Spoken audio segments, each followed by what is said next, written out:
کیا دیکھتے ہیں آسمان کا رنگ تبدیل ہو گیا، ہوائیں چلنے لگیں، سنسناہٹ سی موجود ہو گئی، بادلوں نے سایہ کر لیا، کالی گھٹا چھا گئی، جیسا لگتا تھا کہ اب کیا ہونے والا ہے۔ اس کے محل کی دیواریں گرنے لگی، ایسا طوفان آیا، اللہ کی جانب سے مدد آئی، اس کی دیواریں گرنے لگی، اس کا محل گرنے لگا، دھسنے لگا، زمین پھٹنے لگی، زمین پھٹی۔ عالم کتنا بھی ظلم کر لے، لیکن ایک ٹائم وہ آتا ہے، ایک وقت وہ آتا ہے کہ انصاف کا دن ہوتا ہے، کیونکہ اللہ کا ترازو صرف انصاف کرتا ہے۔ آج اگر آپ پر کوئی ظلم کرتا ہے، آپ کو کوئی ستاتا ہے، آپ کو کوئی پریشان کرتا ہے، تو یاد رکھیں ایک دن وہ بھی آئے گا کہ آپ خود دیکھیں گے کہ اس پر اللہ کا عذاب آئے گا۔ حضرت شیخ سعدی فرماتے ہیں کہ میں دنیا کے کونے کونے میں گیا، چپے چپے کو میں نے چھان ڈالا، لیکن کوئی مجھے ایسا نہیں ملا کہ جس نے کسی کے ساتھ برا کیا ہو اور اس کے ساتھ برا نہ ہوا ہو۔ ان بطش ربک لشدید، اللہ کی پکڑ بہت سخت ہے، اللہ کی پکڑ سے بچو۔ آؤ اللہ کی بارگاہ میں توبہ کرتے ہیں، اللہ تعالیٰ صرف ایک آنسو سے معاف فرما دیتا ہے، ایک آنسو سے اور ایک توبہ سے۔ بات اتنی ہے کہ توبہ سچی ہونا چاہیے۔ اگر آپ سچی توبہ اللہ کی بارگاہ میں کرتے ہیں تو اللہ تعالیٰ ایسے معاف فرما دیتا ہے جیسے آپ نے کبھی گناہ نہیں کیے ہیں، ایسے معاف فرما دیتا ہے۔ کیوں نہ ہم اس رب کی بارگاہ میں توبہ کریں، فریاد کریں اپنے گناہوں سے۔ لوگ کہتے ہیں کہ اب تو اتنی عمر ہو گئی، پوری زندگی گناہوں میں بیت گئی، گناہ اتنے ہو گئے ہیں کہ دل سیاہ ہو چکا ہے، دل کالا ہو چکا ہے، اب نہ جانے توبہ قبول ہوگی کہ نہیں۔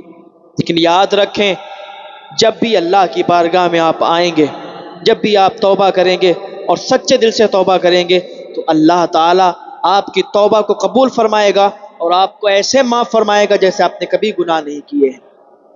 اللہ کے ولی گزرے ہیں، ایسے ایسے ولی گزرے ہیں کہ جو پہلے گناہوں پر ملبس تھے اور اتنے گناہ کرتے تھے کہ کوئی دودھ میں پانی ملایا کرتا تھا، کوئی جرم کرتا تھا، لیکن اللہ تعالیٰ نے انہیں ہدایت عطا فرمائی اور انہوں نے اللہ کی بارگاہ میں فریاد کی، اللہ سے توبہ کی، معافی مانگی، اور آج پوری دنیا انہیں جانتی اور پہچانتی ہے۔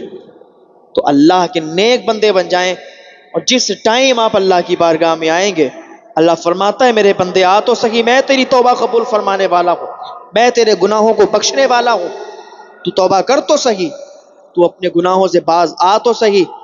آپ اللہ کی بارگاہ میں جس ٹائم توبہ کریں گے، جس ٹائم معافی مانگیں گے، اللہ تعالیٰ آپ کی توبہ کو قبول فرمائے گا۔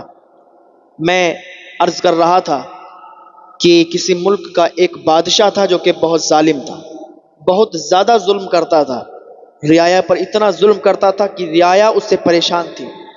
اس نے عجیب عجیب طریقے کے ٹیکس لگا رکھے تھے، عجیب عجیب طریقے کے ٹیکس لوگوں پر لگا رکھے تھے کہ فصل پر اتنا ٹیکس ہوگا، اگر کوئی بزنس کرتا ہے اس پر اتنا ہوگا، کوئی اور کام کرتا ہے اس پر اتنا ہوگا۔ طرح طرح کے ٹیکسوں سے لوگ پریشان تھے کہ آخر ہوگا کیا۔ یہ بادشاہ تو محنت ہماری ہوتی ہے اور مزے بادشاہ کر رہا ہے، سارا ہمارا مال بادشاہ کے پاس جا رہا ہے، تو پھر ہماری محنت کرنے سے بیکار ہے۔ لوگ سوچا ہی کرتے تھے، کچھ کر نہیں پاتے تھے، اس لیے کہ بادشاہ بڑا ظالم تھا، ظلم کرتا تھا۔ میں نے پہلے ہی بولا ظلم کرنے والا کتنا بھی ظلم کرتا رہے، لیکن ایک دن آتا ہے، یہی آنکھیں دیکھتی ہیں، انہی آنکھوں سے آپ دیکھتے ہیں کہ اللہ کا اس پر عذاب آتا ہے اور وہ ایسے تباہ ہو جاتا ہے، ایسے برباد ہو جاتا ہے کہ اس کا نام و نشان تک باقی نہیں رہتا۔ لوگ اسے پھر بھول جاتے ہیں، اسے کوئی جانتا پہچانتا نہیں ہے۔ بہت گزرے ہیں، کوئی زمیندار تھا، کوئی اپنے وقت کا پردھان تھا، کوئی اپنے وقت کا مالدار تھا، کوئی اپنے وقت کا زمیندار تھا، لیکن آج ان کے نام لینے والے بھی کوئی موجود نہیں ہے، آج انہیں جانتا بھی کوئی نہیں، اس لیے کہ انہوں نے ناحق لوگوں کو ستایا، لوگوں کو پریشان کیا، لوگوں پر ظلم کیا۔ آج اللہ نے ان کے نام و نشان کو مٹا دیا، کوئی نہیں انہیں پہچانتا۔ بھئی ملے خاک میں اہل شاں کیسے کیسے، زمیں کھا گئی نوجواں کیسے کیسے، یہی تجھ کو دن گئے رہوں سب سے اعلیٰ، وہ زینت نرالی وہ فیشن نرالا، جیا کرتا ہے کیا یہی مرنے والا، زمانے کے فیشن نے دھوکے میں ڈالا، جہاں جی لگانے کی دنیا نہیں ہے، یہ عبرت کی جگہ تماشا نہیں ہے۔ کہ عبرت کی جگہ تماشا نہیں ہے۔ لوگوں نے سمجھ رکھا ہے کہ گناہ کر لیں گے اور جب وقت آئے گا تو توبہ بھی کر لیں گے، لیکن یاد رکھیں گناہ آپ نے کر لیا، آپ کہتے ہیں کہ توبہ بعد میں کر لیں گے، ہو سکتا ہے کہ اللہ تعالیٰ آپ کی زندگی کا اختتام کر دے، آپ سوچتے ہیں کہ توبہ کریں گے، وقت آ جائے اور وہ وقت ہی نہ آ پائے اور آپ اس سے پہلے ہی دنیا چھوڑ کے چلے جائیں، آپ اس سے پہلے ہی انتقال کر جائیں، تو کیا ہی اچھی بات ہے کہ آپ فوراً اللہ کی بارگاہ میں توبہ کریں۔ یہ نہ سوچیں کہ وقت آئے گا تو توبہ کر لیں گے، مرنے کے قریب ہوں گے تو توبہ کر لیں گے۔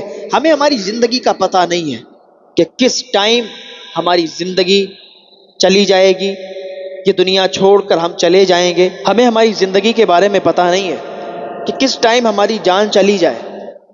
ہمیں تو اپنی سانسوں کے بارے میں بھی پتہ نہیں ہے کہ ابھی ایک سانس آئی ہے، دوسری آئے گی کہ نہیں آئے گی، ابھی دوسری آئی ہے تیسری آئے گی کہ نہیں آئے گی، اور ہم اتنی آگے تک کا سوچ لیتے ہیں کہ تب توبہ کر لیں گے، وہ وقت آئے گا، وہ مرنے کے قریب۔ ارے بھائی، کسی کو کچھ نہیں معلوم کہ کب اس کی زندگی کا اینڈ ہو جائے، کب وہ اس دنیا کو چھوڑ کر چلا جائے، کب اس دنیا کو الوداع کہہ دے۔ آج ہی اللہ کی بارگاہ میں توبہ کریں اور سچی توبہ کریں، اللہ تعالیٰ آپ کی توبہ کو قبول فرمائے گا، اللہ تعالیٰ آپ کو معاف فرمائے گا۔ اللہ تعالیٰ کی بارگاہ میں دعا ہے اللہ تعالیٰ ہم سب کو نیک عمل کرنے کی توفیق عطا فرمائے۔ تو میں عرض کر رہا تھا کہ وہ بادشاہ اتنا ظالم تھا کہ لوگوں پر بہت ظلم کرتا تھا۔ وہاں پر ایک کسان رہتا تھا جو کہ اللہ تعالیٰ کی عبادت کرتا تھا، بہت زیادہ عبادت میں مشغول رہتا تھا، اپنا کام کرتا تھا، کھیتی کرتا تھا، لیکن اس کی اس فصل میں سے بھی بادشاہ کا ٹیکس جاتا تھا، بادشاہ کے سپاہی آتے تھے، اس کا مال لے کے چلے جاتے تھے۔ ایک دن سوچنے لگا کہ محنت تو میں کرتا ہوں اور پھل بادشاہ کھا رہا ہے، تو کچھ دنوں کے بعد اور الگ طرح طرح کے ٹیکس لگا دیے گئے۔ اب تو بیچارے کسان محنت کرتے، مزدوری کرتے، لیکن مزے بادشاہ کو آ رہے تھے۔ بادشاہ ان پر ظلم کر کے اور ان کا مال ہڑپ کرتا ہوا جا رہا تھا۔ ایک ٹائم وہ آیا، یہ جو ایک کسان تھا جو اللہ کا نیک بندہ تھا، یہ بہت زیادہ پریشان ہو گیا، فاقے ہونے لگے، اس کے گھر کھانا نہیں۔ جب اس نے فصل بوئی اس میں نقصان ہوا، بادشاہ کے سپاہی آئے کہ بھائی بادشاہ کا ٹیکس نکالو، بادشاہ کا مال دو جو بنتا ہے۔ اس نے کہا فصل میں نقصان ہو گیا ہے۔ اس نے کہا ہمیں کچھ نہیں پتا، ہمیں تو وہ چاہیے جو بادشاہ کے پاس جاتا ہے۔ اس نے کہا کہاں سے دیں گے؟ دے نہیں پایا تو بادشاہ کے سپاہیوں نے بہت مارا۔ اب کیا ہوا کہ اس کے گھر تو پہلے سے ہی مال نہیں تھا اور جو کچھ تھا وہ بادشاہ کے سپاہی لے گئے، گھر میں کھانے کو بھی نہیں تھا۔ یہ لوگ بس ایسے ہی جیسے تیسے گزارا کر رہے تھے۔ 2 بچے تھے ان کے، 3-4 دن ہو گئے گھر میں کھانا نہیں بنا۔ اگر کہیں سے آ بھی گیا کچھ اور آج شام کو بن گیا تو پھر کل شام تک کچھ نہیں ہے۔ ایسے ہی 3-4 دن تک ان کے گھر پہ کھانا نہیں بنا، بچے بھوکے تھے۔ بچوں کا کیا ہو، چھوٹے بچے تھے، ان کو بھوک لگتی تھی تو باپ سے کہتے تھے، ماں سے کہتے تھے کہ ہمیں بھوک لگی ہے، کھانا دیجیے۔ تو ماں باپ کہاں سے لاتے؟ جب بادشاہ کا اتنا ظلم تھا تو ان لوگوں کی طبیعتیں خراب ہونے لگیں، دونوں بچوں کی طبیعت خراب ہو گئی، بیٹا بالکل سوکھ گیا۔ اور ایک ٹائم وہ آیا کہ زیادہ دن یہ زندہ نہیں رہ پایا، 3-4 دن کے بعد بیٹے کا انتقال ہو گیا۔ ایک بیٹی تھی، اس کا بھی انتقال ہو گیا، دونوں بچے ان سے جدا ہو گئے۔ ان کا غم، یہ دونوں بھی سوکھ گئے، لیکن عبادت میں کوئی کمی نہیں کی، اللہ کی عبادت کرتے رہے، جیسے تیسے کرتے، عبادت کرتے، کیونکہ نیک جو اللہ کے بندے ہوتے ہیں وہ اللہ کے حکم پر چلتے ہیں، اللہ کی بتائی ہوئی باتوں پر عمل کرتے ہیں، اور جو اللہ کی بتائی ہوئی باتوں پر عمل کرتا ہے تو اللہ تعالیٰ غیب سے اس کی مدد فرمایا کرتا ہے۔ تو اس کا دوست کہیں سے آیا بھاگتا ہوا اور کہا اے میرے دوست، میں آج آپ کے لیے بہت اچھی خوشخبری لے کے آیا ہوں۔ کہا کیا خوشخبری ہے؟ کہا ایک دور جگہ پر ایک بابا ہیں، اللہ والے ہیں، وہ وہاں پر اپنے چاہنے والوں کو درس دیتے ہیں، ہم نے ان کی آنکھوں میں دیکھا ہے، ہم نے ان کو دیکھا ہے، ان کی باتوں میں سچائی ہے، ان کی دعا میں تاثیر ہے، وہ ہاتھ اٹھا دیتے ہیں تو دعائیں قبول ہو جایا کرتی ہیں، ان کے پاس خالی ہاتھ جاتا ہے تو وہ خالی ہاتھ واپس نہیں آتا بلکہ اس کے دامن بھرے ہوا کرتے ہیں، وہ کسی کے لیے دعا کر دیتا ہے، اس کی دعا اللہ تعالیٰ کی بارگاہ میں قبول ہو جایا کرتی ہے۔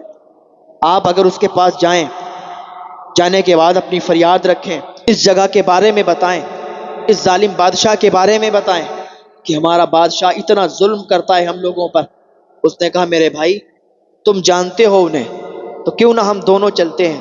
کہا ٹھیک ہے۔ اس نے اپنی بیوی کو اس کے مائکے چھوڑا اور دونوں نے سامان پیک کیا، اس اللہ والے کی طرف نکل گئے۔ اس اللہ والے کے پاس پہنچے اور پہنچنے کے بعد ان کو سلام کیا۔ سلام کرنے کے بعد پوری اپنی داستان سنائی اور اپنا دکھڑا سناتے سناتے اس کی آنکھوں میں آنسو آ گئے، یہ رونے لگا۔ اس اللہ والے نے اس کے سر پہ ہاتھ رکھا، کہا بیٹا اللہ کی رحمت سے نا امید نہ ہونا، لا تقنطوا من رحمت اللہ، اللہ کی رحمت سے کوئی نا امید نہ ہونا، اس لیے کہ اللہ کا ترازو صرف انصاف کرتا ہے۔ اگر وہ بادشاہ ظلم کرتا ہے تو اس کی طاقت کے آگے اللہ کی طاقت کے سامنے اگر وہ ظلم کرتا ہے تو وہ تباہ و برباد ہو جائے گا۔ یقین رکھیں ہم آئیں گے اور پھر دیکھیں گے اس بادشاہ میں کتنی ہمت ہے، اس بادشاہ میں کتنی پاور ہے، اس بادشاہ میں کتنی طاقت ہے۔ اتنا کہہ کے اس نے کہا ٹھیک ہے آپ چلے جاؤ۔ اس نے کہا بابا، قدم پکڑ لیے، کہا بابا ایسے نہیں جاؤں گا، آپ کو ساتھ میں لے کے جاؤں گا، آپ ساتھ میں چلیں گے، اس لیے کہ وہ ظالم بادشاہ کو اگر پتہ چل گیا کہ میں کسی کے پاس فریاد لے کے گیا تھا، میں کسی کے ساتھ بادشاہ کی شکایت کرنے گیا تھا تو ہمیں مار دے گا، ہم لوگوں کو زندہ ہی زمین کے اندر دفن کروا دے گا۔ سرکار ایسے نہیں جائیں گے، حضور آپ کو ساتھ میں لے کے جائیں گے۔ انہوں نے کہا ٹھیک ہے، اپنے چاہنے والوں کو ساتھ میں لیا اور کہا چلو اس کے ساتھ چلتے ہیں اور دیکھتے ہیں اس بادشاہ میں کتنی پاور ہے، دیکھتے ہیں اس بادشاہ میں کتنی طاقت ہے۔ اس نے اپنے چاہنے والوں کو لیا اور وہ اللہ والا اس کے ساتھ ہو لیا اور اسی ملک میں پہنچ گیا جہاں کا بادشاہ بہت ظالم تھا۔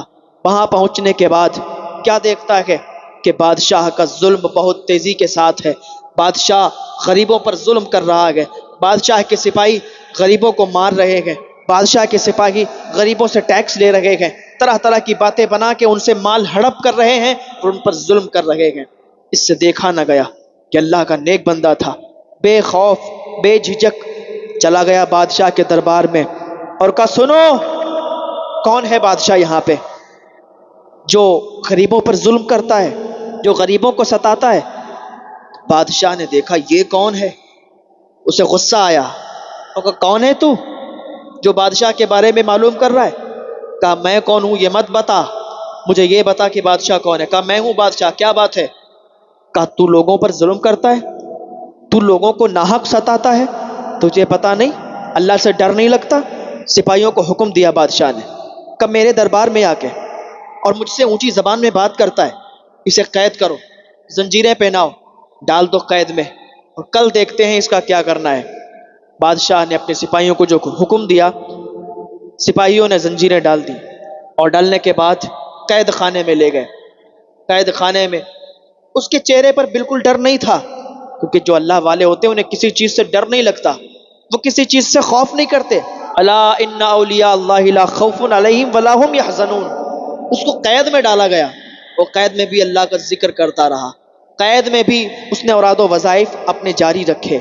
بادشاہ نے کہا اس کے سامنے جو پنجڑے بنے ہوئے ہیں، جو قید خانے بنے ہوئے ہیں، ان میں بھوکے شیروں کو ڈال دیا جائے۔ جو پنجڑے بنے ہوئے تھے، جس قید میں وہ اللہ والا تھا اس کے سامنے سے کچھ قید خانے تھے، ان میں شیروں کو، بھوکے شیروں کو ڈال دیا گیا، طرح طرح کے خطرناک جانوروں کو اس میں چھوڑ دیا گیا اور کہا یہ دیکھے گا تو ڈرے گا۔ لیکن اللہ والے پر کوئی شکن نہیں آئی، اللہ والے کی آنکھوں میں بالکل ڈر نہیں تھا۔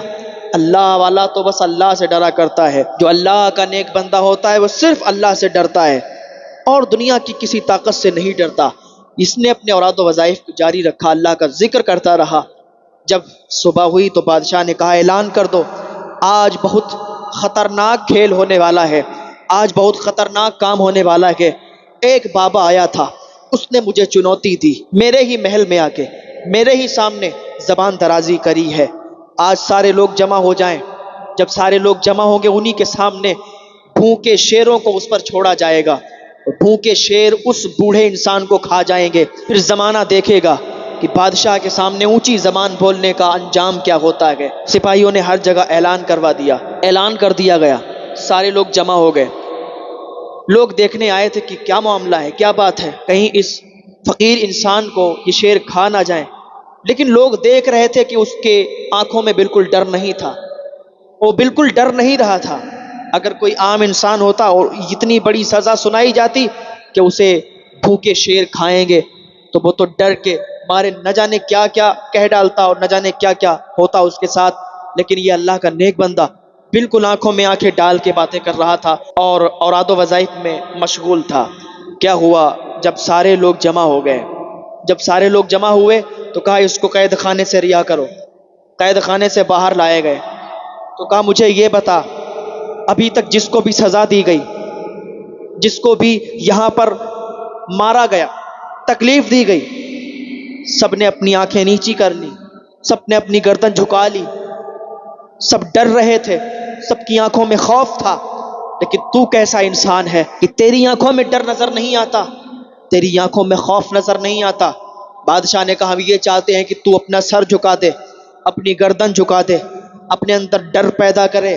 اس اللہ کے نیک بندے نے کہا ڈر کی بات کرتے ہو؟ یہ تمہارا غرور، یہ تمہارا گھمنڈ، یہ تمہارا تکبر چور چور ہو جائے گا جب اللہ کی بارگاہ سے مدد آتی ہے۔ ان بطش ربک لشدید، اللہ کی پکڑ سے کوئی نہیں بچ سکتا۔ بادشاہ تو مجھے ڈرانا چاہتا ہے، میری آنکھوں میں خوف دیکھنا چاہتا ہے، میری گردن کو جھکا ہوا دیکھنا چاہتا ہے، یہ کبھی نہیں ہو سکتا، اس لیے کہ یہ بندہ صرف اللہ رب العزت سے ڈرتا ہے، اللہ کے علاوہ کسی سے نہیں ڈرتا۔ اس نے اللہ کی بارگاہ میں ہاتھ اٹھا دیے، اے پروردگار عالم، اے مولا، یہ ظالم بادشاہ ہے، لوگوں پر ظلم کرتا ہے، ہم تیرے سہارے یہاں پر آئے ہیں، مولا اس ظالم بادشاہ کو تباہ کر دے، اس کے ظالم سپاہیوں کو تباہ کر دے، اس کا محل تباہ کر دے، دنیا دیکھے اور یہ مثال بن جائے تاکہ آنے والے لوگوں کو پتہ چل جائے کہ جو ظلم کرتا ہے تو ظالم کی حکومت زیادہ دن نہیں چلتی، ظالم کا ظلم زیادہ دن نہیں چلتا۔ اے اللہ تیری بارگاہ میں فریاد کرتے ہیں، اے مولا تو اس ظالم بادشاہ کو تباہ کر دے۔ جب اس اللہ والے نے ہاتھ اٹھا کر یہ دعا کی تھی، کیا دیکھتے ہیں آسمان کا رنگ تبدیل ہو گیا، آسمان کا رنگ تبدیل ہوا، ہوائیں چلنے لگیں، سنسناہٹ سی موجود ہو گئی، بادلوں نے سایہ کر لیا، کالی گھٹا چھا گئی، جیسا لگتا تھا کہ اب کیا ہونے والا ہے۔ جیسے ہی اس بزرگ نے دعا کی اللہ کی بارگاہ میں، کیا دیکھتے ہیں اس کے محل کی دیواریں گرنے لگیں، ایسا طوفان آیا، اللہ کی جانب سے مدد آئی، اس کی دیواریں گرنے لگیں، اس کا محل گرنے لگا، دھسنے لگا، زمین پھٹنے لگی، زمین پھٹی، محل اس کے اندر دھس گیا، بادشاہ بھی اس کے اندر چلا گیا، سپاہی بھی اس کے اندر چلے گئے۔ دنیا نے دیکھا، زمانے نے دیکھا کہ ظالم بادشاہ کیسے تباہ ہو گیا، اب اس کا نام و نشان بھی باقی نہیں رہا۔ تو یاد رکھیں ظالم کو ایک دن تباہ ہونا ہے، جو ظالم ہوتا ہے وہ ایک دن تباہ ہو کے رہتا ہے۔